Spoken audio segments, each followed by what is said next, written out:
Hello, everybody. I'm going to talk about the border crossing experience when I went into Canada. I mentioned that in my last video. I was shocked. I looked at it, I think it was about 24 hours after I'd uploaded it, and it had like 35 views. For me, that's not much at all, but for me, that's a lot. I know that's not much at all, but for me, that's a lot. Whatever I'm trying to say. I was very impressed. I'm trying to figure out where these viewers came from. I know that Troy, Halloween Hellmouth, he said he'd give my channel a shout out when we were in Canada. I don't know if he did or not. I'm horrible at reading the description of videos unless they tell me, oh yeah, a link to so-and-so's channel is in the description.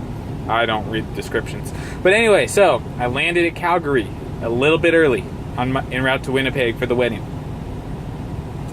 I got off the plane, follow all the signs to customs. Lot of walking. My goal is 6,000 steps a day. Before I left Calgary, I was up to like 10,000. And before I hopped on the airplane, all I did was around my house to get a couple of things, from my house to my friend's car, then from the car through the airport at LAX, which I don't feel like I got many steps. But did a lot of walking in Calgary. Anyway, follow the signs to customs. There's two signs. One is to Calgary, the other is for connecting flights. I go to connecting flights, where I see two more signs. I forget what the option. There were two options. I remember one of them. It was for foreign passports. So I'm thinking to myself, I'm an American citizen in Canada, which is basically America, but not really. So I'm in a foreign land. That line's for me with the foreign passports.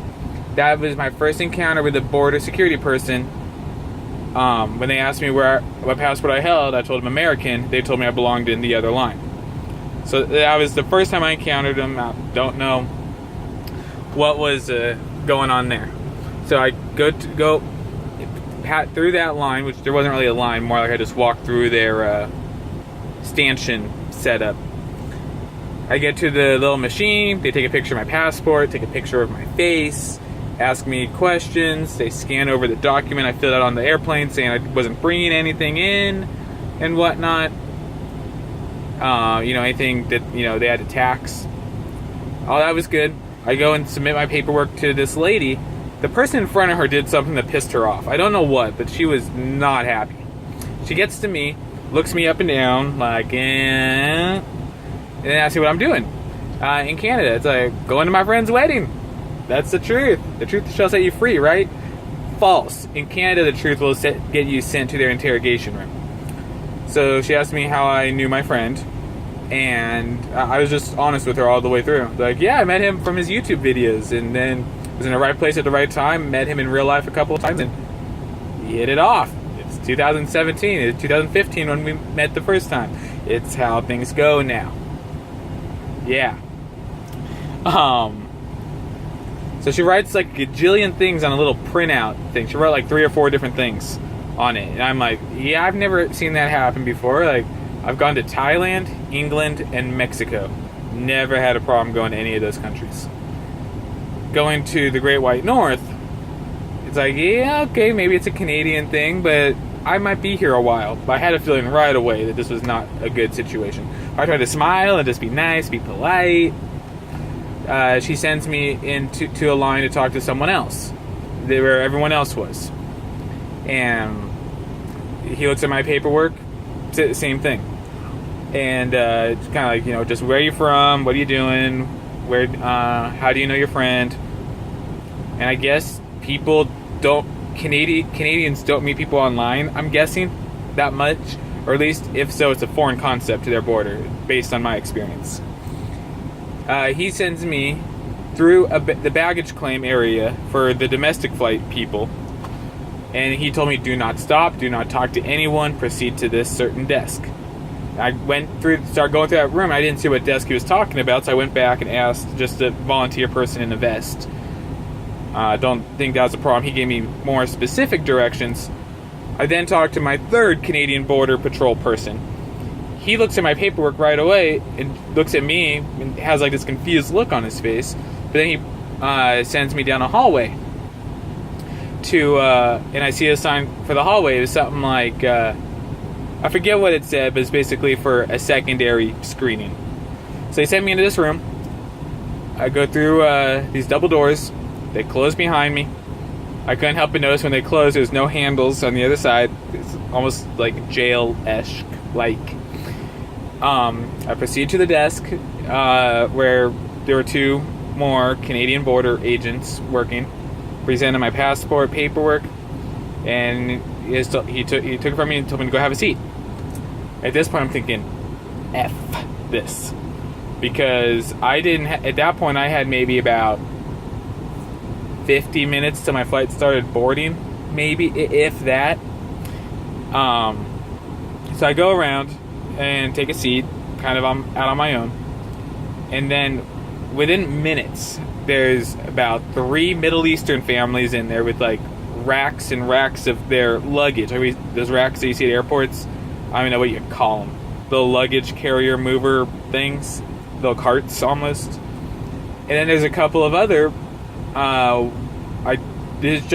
it's a fact. I don't want to sound racist, but it's a fact. 2 other single white guys traveling. Or at least, when I say single, they were at least on their own in the secondary inspection thing. So, kind of naturally, the Middle Eastern families sit together, and then us white guys sit together. Or they came to me. I was there first. And we start kind of talking, like, have you ever had this issue before? And both of them had been to Canada many times. They were there on business this particular time. None of them going to Winnipeg. They all look at me when my first time to Canada was going to Winnipeg. Everyone frowned upon that. And I didn't think about this till later. But when I thought about that setup, I was like, maybe we're just the 3 random white guys so that the Middle Eastern families can't plea racism. Purely just a thought. I really don't know how much that thought deserves. I really don't. But it's kind of a thought that I did have. Because when you have like racks and racks and racks of luggage, like for a family of 4, they had, I think, like 5 racks. It was something stupid. It looks like they're moving there.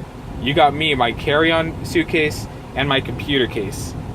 I'm obviously not moving. I'm going to be there for a brief period of time. Like, I don't know. I was really kind of thrown off by that. So anyway, I'm waiting. I snap Josh. I sent him a text. I didn't want to be talking to my phone, make that situation even weirder. I just say, yeah, I'm in line at their secondary inspection area. Hopefully I can make my flight. My flight starts boarding soon. I was nervous. I was thinking, like, they might not let me into the country. They have no reason not to let me in, but they might not let me in. And so wait about 40 minutes, and then they call me. I call to the agent that calls me over, where I talk to another agent. So I think this is number 1, 2, 3, 4, 5, the 6th person who I've talked to. There's a person at the stanchion, the lady who is having a bad day, the guy that she then sent me to. And then when I went across the room to another desk, and then the guy when I entered the secondary inspection area is 5th. So this gal made 6. And she was young. I would be shocked if she was older than me. I'm 26. I'll be 27 very shortly, very soon, in a couple months. And she started investigating. You know, why are you here? What brings you to Canada? Have you been to Canada before? Why haven't you been to Canada before? When she asked me why I hadn't been to Canada before, if I had time, I probably would have told her because I hadn't met her yet. Because, she was, my age, didn't see no rings on the fingers. But I decided I should be serious this time because I want to make my flight. And by that point, by the time she called me, my flight had started boarding. So I was really nervous. She starts investigating. She asked me how I met Josh. I told her, online. Asked me what his address was. Told her I didn't know, which was the truth. She was really confused as to why I didn't know. And I told her, he's picking me up at the airport and taking me to his house. Why would I need to know his address when he's going to be taking me to his house? And then she asked if I had any address for anything, and I had the wedding venue address. So she had me scroll back in my conversations with him on Facebook, like 9 months. I pull up the venue, I click on the link, I see it come up, and I give her my phone. She then takes it upon herself to back out of that and start scrolling through our conversations. And I feel bad because the majority of mine and Josh's actual getting and actual talking is on Snapchat. On Facebook Messenger, mostly it's links that are politically based. What do you think about this? How do you think about that? Oh, look at what Trump's doing. Oh, look at what Trudeau's doing. Blah blah blah blah blah. Stuff along those lines. So needless to say, she wasn't exactly impressed. And as she handed me my phone back, she's like, "Yeah, I don't think you two are the type to be planning any type of attack or anything, or to blow anything up." Something along that line. And sorry I seem distracted. I'm waiting for my trailer to show up. I'm in Phoenix right now, going to Laredo. The trailer should have been here almost 2 hours ago, and I'm just waiting. So every time I see a truck pull up, I'm looking to see if the trailer could be mine. And anyway, so yeah, we talked a little bit, and then she tells, and then she's like, "You're good to go as soon as I search your bag." I'm like, okay, cool, no problem. Throw my bag up on the table, unzip it, tell her, have fun. She found a box in there that was a housewarming gift for Josh and Britt. She opened it for me, which was very nice of her. When she saw that it was a little miniature fountain, she's like, "Oh, that's nice of you." Put it back, and I was on my way. She gave me my passport and the little paper thingamajig back that their machine printed out for me when I initially checked in on their computer system. I passed it to the guy who I saw the first time I went in. He stamped my passport, tells me welcome to Canada, and then this is where it got really dramatic and kind of fun, just in a weird way, in a way that only my brain would probably think. I go through these double doors, and that's what he told me. He's like, go through those double doors. Like, okay, cool. I go. Double doors open up, I go through. Then there's another set of double doors that don't open. The double doors behind me close. And for a tenth of a second, I was trapped in like a 10 by 10 room. Then the double doors in front of me then open. And then I was released into Gen Pop of the Calgary International Airport. I can't believe I just said that. Gen Pop. Like I'm some type of hoodlum person. So at that point, my flight already started boarding. I should backtrack. The lady did ask me why I was shaking, why I was nervous. At one point, I told her my flight already started boarding. Because I did not want to miss that flight. I wanted to see Josh and Britt, wanted to see Ben again. If you go on Josh's channel, you'll see, when they picked me up at the airport. And all that, I was excited to see them. I had met up with Ben about a week prior to that. We were both in Kansas City at the same time. And we got together for barbecue. And I had only met Britt once to this point. I didn't want to see my friend. I was just excited. I wanted to go. Didn't want to miss my flight.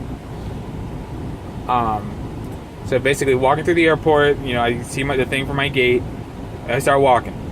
And walking. And walking. Then I got to go pee. And then it's like, okay, quick bathroom break. Keep walking. Keep walking. Like I was getting out of breath. Like it was bad. And I get to my gate. And final call for flight blah blah blah to Winnipeg. Woo! That's me. Right on. So, made my flight. I also noticed that there's a lot of redheads in Canada. I seriously passed, I feel like almost a dozen of them. And then even when I got to Winnipeg, even just being around Canada's general population, we were in Winnipeg area, not so much in Steinbeck, but in Winnipeg, a lot of redheads. A lot of my type of people. Like, I could blend in up there, no problem. Without much issue. And I made my flight. And then I got to Winnipeg.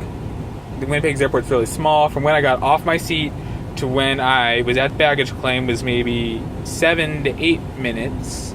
And my trailer's here, guys. Woohoo! A KW T680 bringing it in.